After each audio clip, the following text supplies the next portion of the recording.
up, no counter.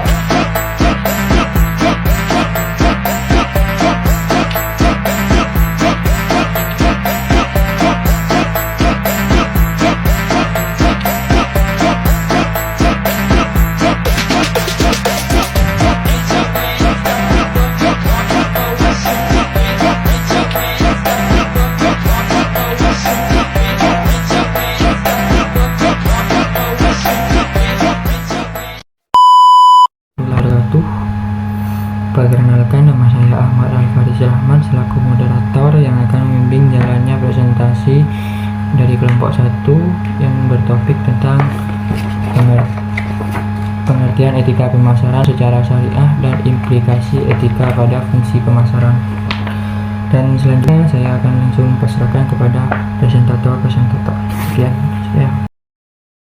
Assalamualaikum warahmatullahi wabarakatuh. Perkenalkan, nama saya Aisyah Yulia Safitri sebagai pemateri pertama, yaitu yang akan membahas tentang pengertian etika pemasaran secara syariah.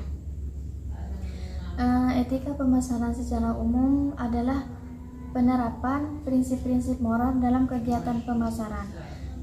Ini berarti perusahaan harus bertindak jujur, adil, dan bertanggung jawab dalam semua aspek pemasarannya.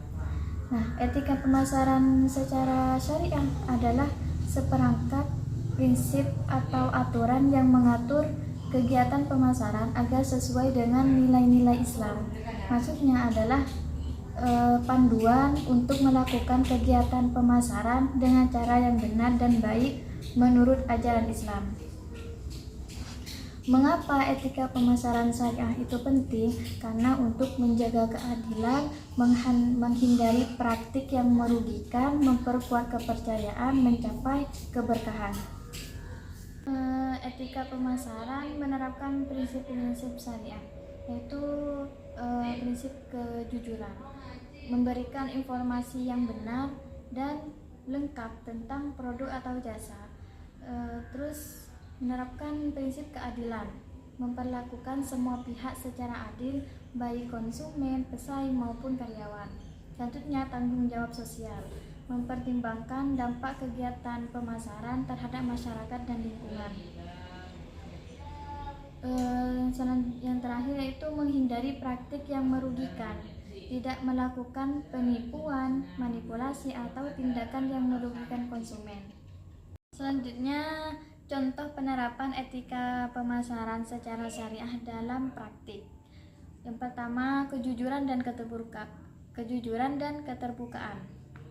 Sebuah perusahaan makanan mencantumkan semua bahan yang digunakan dalam produk mereka dengan jelas, termasuk informasi tentang kandungan gizi dan alergen. Jadi konsumen berhak mendapatkan informasi yang lengkap dan akurat tentang produk yang mereka konsumsi. Yang kedua, larangan riba. Sebuah lembaga keuangan syariah menawarkan produk pembiayaan tanpa bunga. Jadi menggunakan sistem bagi hasil yang adil bagi kedua belah pihak. Assalamualaikum warahmatullahi wabarakatuh. Saya Siti Fatimah sebagai pemateri kedua. Di sini saya akan membahas tentang implikasi etika pada fungsi pemasaran. Nah, di mana etika memiliki dampak yang penting dalam berbagai fungsi pemasaran. Di antaranya yang pertama itu ada pengembangan produk. Artinya perusahaan harus memastikan bahwa produk tidak hanya aman dan berkualitas, tetapi juga memenuhi standar moral. Yang dimaksud standar moral di sini adalah keadilan atau tanggung jawab seseorang. Terus yang kedua ada iklan dan promosi. Iklan di sini harus jujur dan tidak menipu. Jika suatu produk mengklaim manfaat tertentu, maka perusahaan harus bisa membuktikannya. Kayak contoh sebuah toko mengadakan promosi diskon sebesar 70% dalam semua produknya untuk menarik pelanggan. Nah, maka implikasi etikanya itu jika diskon hanya berlaku pada beberapa produk dan tidak populer atau harga sebelum diskon dinaikkan terlebih dahulu, ini bisa dianggap sebagai taktik penipuan. Etika mengharuskan transparansi dalam promosi agar konsumen dapat membuat keputusan yang benar. Yang ketiga, ada penetapan harga. Artinya praktik penetapan harga harus adil dan transparan. Harga yang terlalu tinggi atau manipulatif dapat merusak reputasi perusahaan karena harga yang tepat dapat menentukan keberhasilan atau kegagalan dalam perusahaan. Yang keempat, ada hubungan pelanggan. Artinya etika memengaruhi cara perusahaan berinteraksi dengan pelanggan. Pelayanan yang baik dapat penanganan keluhan secara etis dapat meningkatkan loyalitas pelanggan. Yang terakhir ada tanggung jawab lingkungan, di mana perusahaan perlu mempertimbangkan dampak lingkungan dari produk dan praktik pemasaran mereka, serta berupaya mengurangi jejak ekologis. Jadi dengan mengintegrasikan etika dalam strategi pemasaran, perusahaan tidak hanya mematuhi prinsip syariah, tetapi juga membangun kepercayaan dan reputasi yang baik di mata konsumen. Mungkin hanya itu yang dapat saya sampaikan. Assalamualaikum warahmatullahi wabarakatuh. Saya Fatul Ayin selaku presentator yang ketiga, yang mana di sini saya akan menjelaskan poin yang C, yakni tentang karakteristik marketer syariah. Nah, inti dalam pemasaran di sini yakni adalah sebuah kepuasan pelanggan ataupun nasabah. Nah, gimana kalau suatu nasabah itu sudah puas, otomatis seorang pemasar juga akan merasakan kepuasan.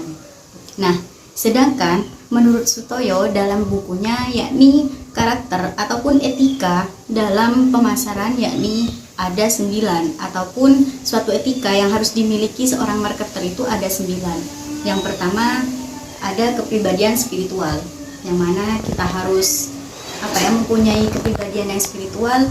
Kalau sudah mempunyai kepribadian yang spiritual, otomatis kita pasti akan menjauhi larangan yang sudah dilarang oleh Allah Subhanahu wa taala.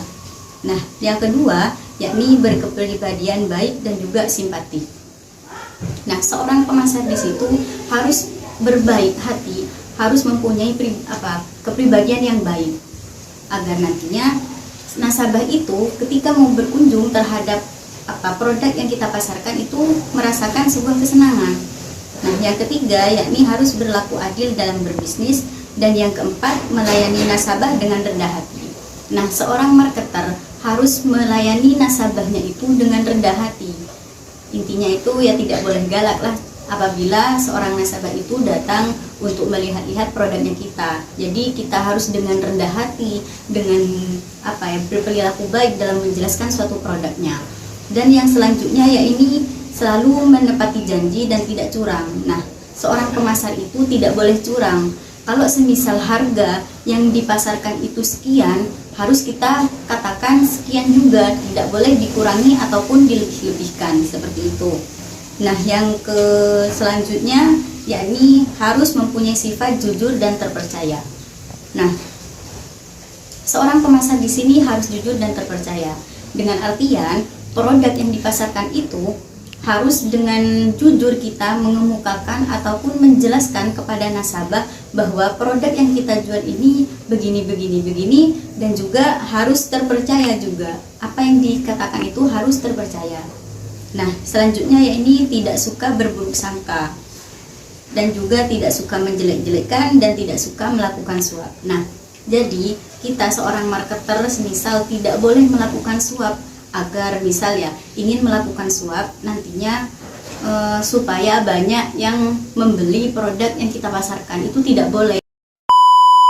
Mungkin itu saja yang dapat dijelaskan oleh pemateri, dan di sini saya selaku moderator yang mewakili kelompok 1